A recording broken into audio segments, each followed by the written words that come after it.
Fala aí, nação tricolor! Seja bem-vindo a mais um vídeo aqui no canal. Vamos acompanhar as últimas notícias do São Paulo. Trago atualizações para vocês do Mercadão da Bola do Tricolor e vamos ver a provável escalação do São Paulo para essa partida de hoje fora de casa contra o Palmeiras. Então, sem mais enrolação, vamos pro vídeo. Hora de falar sobre o São Paulo. Descobri que Rafinha está contratado para o lugar de Muricy Ramalho, o ex-lateral direito, hoje com 40 anos de idade, que havia passado pelo tricolor entre 2023 entre 2022 e 2024, foi escolhido para ocupar o cargo que era de Muricy Ramalho. Muricy comunicou seu pedido de demissão nessa sexta-feira ao novo presidente do São Paulo, Harry Macis.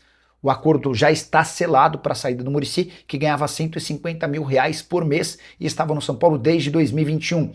Ele foi contratado pelo Júlio Casares, era homem de confiança do presidente que pediu sua renúncia ao longo da semana.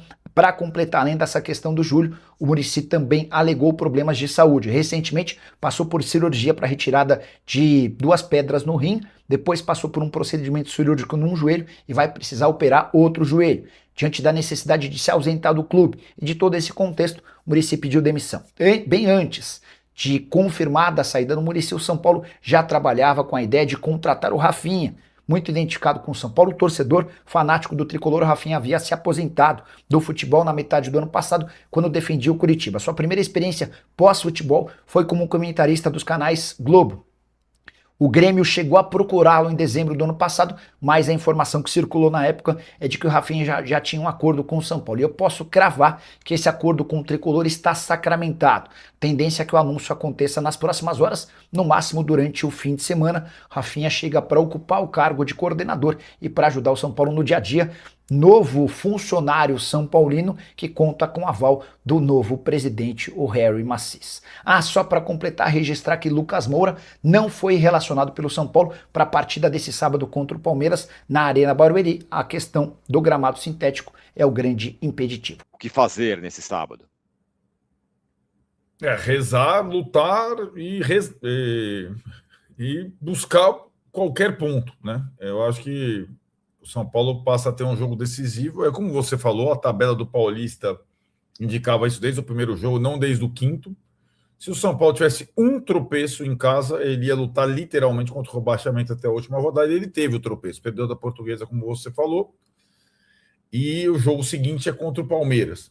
Lembrando, né, Tironi, que os clássicos restantes no Paulista, em 4 jogos são 2, como você falou, Palmeiras e Santos, eles acontecem nas 2 próximas rodadas. Palmeiras primeiro e depois Santos. No Morumbi no próximo sábado. E depois, no outro sábado, Primavera, e depois no outro final de semana, Ponte Preta fora. Está acabando a fase de classificação no Paulista, falta ponto e falta jogo. No meio disso tudo tem a estreia no Brasileiro, né? No meio de semana que vem, o São Paulo joga contra o Flamengo, só isso. Para Barueri, o São Paulo vai não com a força máxima, porque o Lucas, de novo, fica fora do jogo por conta do gramado sintético, como você falou, campo de plástico, expressão maravilhosa, cunhada ou utilizada sabiamente por Mauro César Pereira.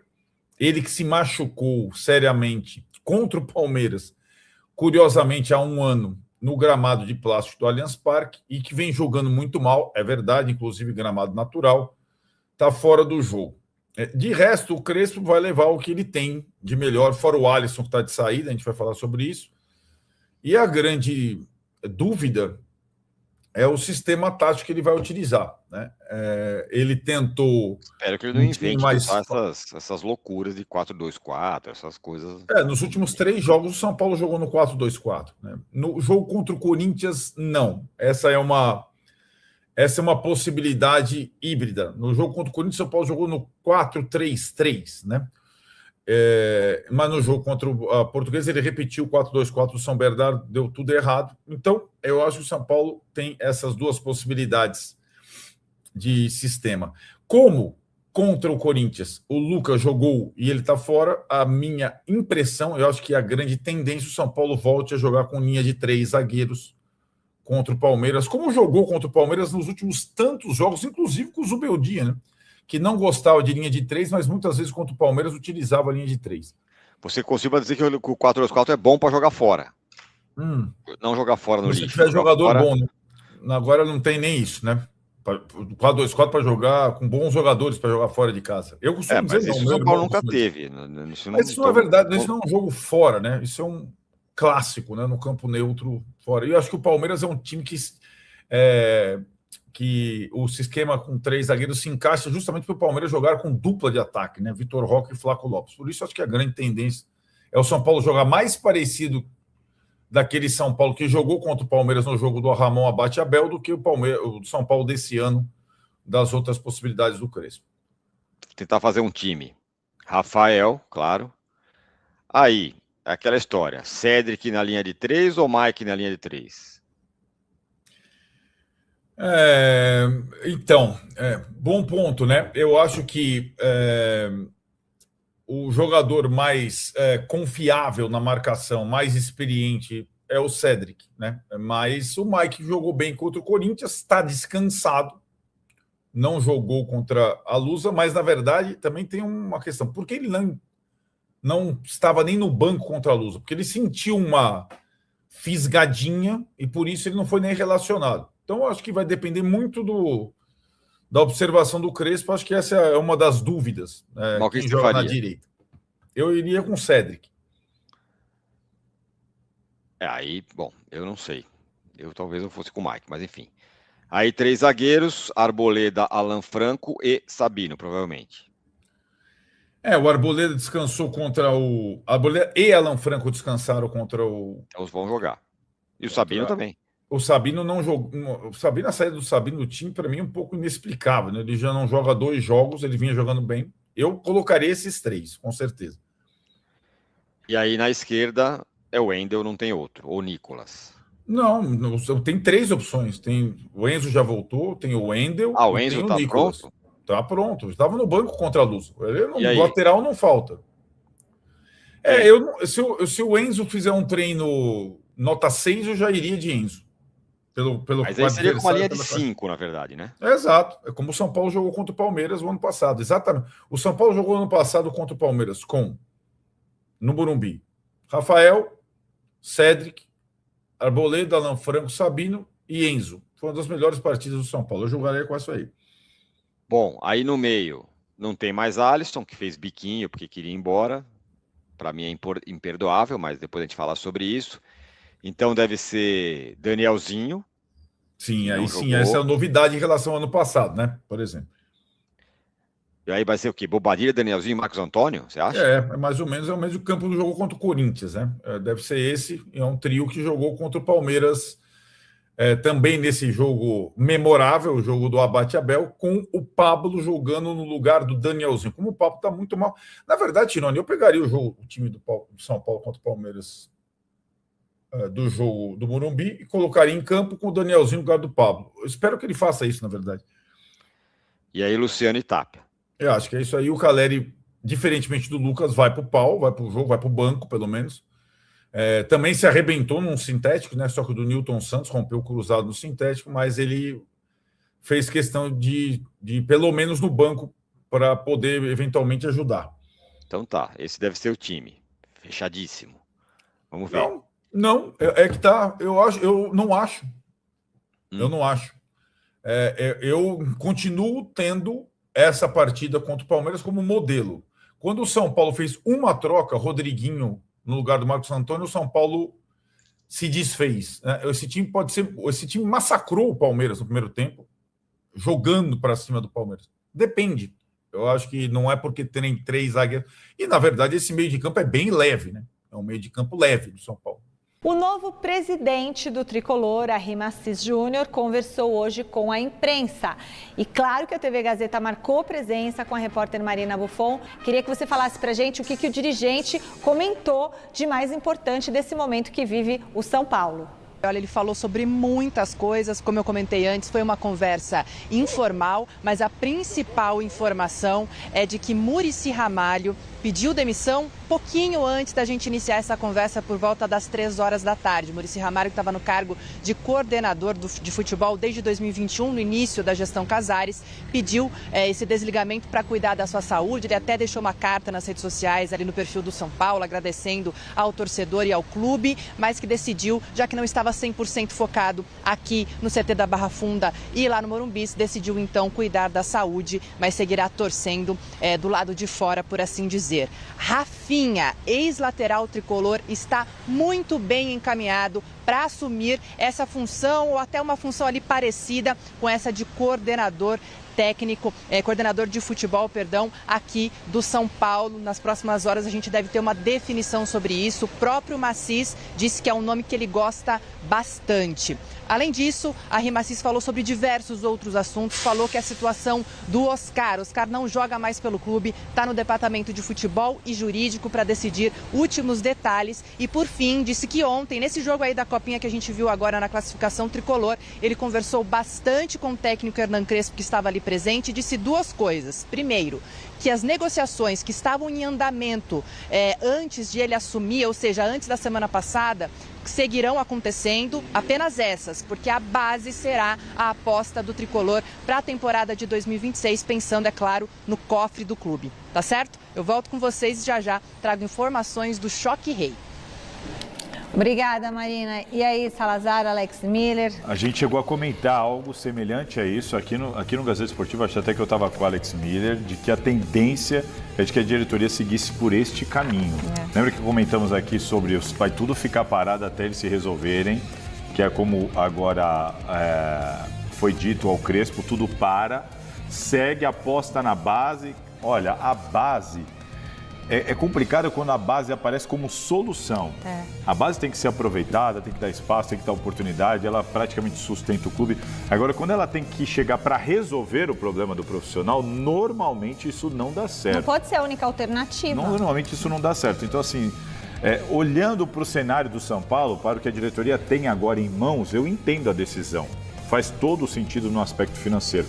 Mas no aspecto esportivo, Alex, São Paulo vai brigar seriamente para não ser rebaixado, tanto no Paulista quanto no Brasileirão, principalmente no Brasileirão, ao meu ver, se algo não mudar nessa hora. Como é que Salazar? Vai brigar contra o rebaixamento. Contra o rebaixamento. Já está brigando, inclusive, no Paulista, inclusive. Né? Acho que o futuro é esse O São mesmo. Paulo hoje é o primeiro time fora da zona de rebaixamento do Campeonato Paulista. O que vocês acham da chegada do Rafinha? O Rimassis diz que ele é muito querido, que ele é um nome muito respeitado pelo elenco. Vocês concordam com a posição dele, o nome dele para este cargo? Eu vejo assim como o Alex comentou agora. Acho que eu acho que é melhor para o São Paulo ter o Rafinha do que para o Rafinha estar no São Paulo agora. Não sei se me parece uma boa ideia para o Rafinha nesse sentido, muito por causa da instabilidade que vive o clube neste momento. Não estou dizendo que é só para pegar na boa, não é isso. É porque é um jogador que tem uma história, é um jogador que agora até criou uma ligação com o São Paulo e tudo mais. Enfim, tenho minhas dúvidas. Acho que para o São Paulo pode ser uma boa, mas sinceramente, os problemas do São Paulo para mim não passam por aí. Não passam por aí, porque é diferente. O papel do Rafinha agora vai ser muito semelhante ao papel de outros dirigentes, ex-jogadores que passam por qualquer clube. O caso do Muricy era um caso muito particular, por causa da ligação que ele tem. A história, a ligação, o respeito que ele carrega. Mas uma função concreta mesmo ele não tinha mais há algum tempo. Exatamente. Ele era importante, não era a função dele, não era o cargo dele. O Rafinha vem para ocupar um cargo. Isso. O Muricy era no máximo um conselheiro. O Muricy ali, de repente, o Crespo bate na porta ali. Muricy, posso perguntar um negócio? Exato. Pois não, meu filho. Então vamos comentar sobre essas últimas notícias do São Paulo. E o Tricolor volta a campo hoje, agora jogando fora de casa contra o Palmeiras, pela 5ª rodada do Campeonato Paulista. Um jogo muito difícil, mas fundamental para o São Paulo tentar buscar os 3 pontos, mesmo jogando fora de casa. Até porque no último jogo, jogando em casa, o São Paulo perdeu para a Portuguesa por 3-2 e se complicou de vez no Campeonato Paulista. E agora até o Hernan Crespo já começa a ficar ameaçado no comando do São Paulo. Alguns torcedores já começam a pedir o Alan Barcelos, treinador do Sub-20, que levou o São Paulo a mais uma final da Copinha, né, galera? Mas que nem eu sempre falo aqui no canal, o treinador tem sim que ser cobrado, mas esses jogadores também precisam. são jogadores profissionais que ganham 400, 500, 1 milhão, 1 milhão e meio por mês e precisa jogar mais. O São Paulo não vem jogando nada em campo. E agora vamos ver como é que ficou a classificação do Campeonato Paulista após a quarta rodada. No momento, o Bragantino lidera com 10 pontos. Em segundo aparece o Novo Horizontino. Em terceiro, o Palmeiras, os dois com 9 pontos. Em quarto, São Bernardo. Em quinto, o Capivariano, os dois com 7 pontos. Em sexto, a Portuguesa com 6 pontos. Em sétimo, o Corinthians. Em oitavo, o Santos. Em nono, o Guarani. Em décimo, Botafogo, os 4 com 5 pontos. Em 11º, o Primavera. Em 12º, o Mirassol. Em 13º, o Veloclube. Em 14º, o São Paulo, os 4 com 4 pontos. Em 15º, aparece o Noroeste com 3 pontos. Em último lugar, a Ponte Preta, com nenhum ponto. Então, olha a situação do São Paulo no momento. Está 1 ponto à frente da zona de rebaixamento e 1 ponto atrás da zona de classificação. Então, essa partida de hoje vai ser muito importante. O São Paulo tem que tentar vencer de qualquer jeito, mesmo jogando fora de casa. E o São Paulo vai ter uma sequência pesada pela frente. Após essa partida de hoje fora de casa contra o Palmeiras, já volta a campo na quarta-feira, agora jogando em casa contra o Flamengo, na estreia do Campeonato Brasileiro. No sábado, dia 31, vai jogar em casa novamente, agora contra o Santos pelo Campeonato Paulista. Na quarta-feira, dia 4, vai enfrentar novamente o Santos, agora fora de casa pelo Campeonato Brasileiro. No dia 7, vai jogar em casa contra o Primavera pelo Campeonato Paulista. No dia 11, vai jogar em casa contra o Grêmio pelo Campeonato Brasileiro. No dia 15, fecha o Campeonato Paulista, jogando fora de casa contra a Ponte Preta. Então, essa temporada tende a ser muito difícil, porque vai emendar Campeonato Paulista com Campeonato Brasileiro. Por causa disso que é muito importante o São Paulo montar um bom elenco, que nem eu sempre falo aqui no canal. O São Paulo foca muito em trazer goleiro, zagueiro, volante, lateral e se esquece da prioridade, que é um camisa 10. Os atacantes e o centroavante do time sofrem muito com isso, a falta de um meia criativo. Outra posição, na minha visão, que o São Paulo vai precisar de reforços é o ataque, porque o Dineno saiu, o Rigoni saiu, o André Silva, o Rian Francisco, a gente não sabe como volta e quando volta. Então o São Paulo vai precisar de reforço urgentemente e jogadores mais jovens, né, galera? Até porque o São Paulo fica trazendo jogadores livres no mercado, sendo que ganha um alto salário, direito de imagem, mais luvas, mas só fica machucado. Na minha visão, isso não compensa, porque depois tem que vender os garotos promissores da base para boa parte desse dinheiro, pagar o salário desses veteranos.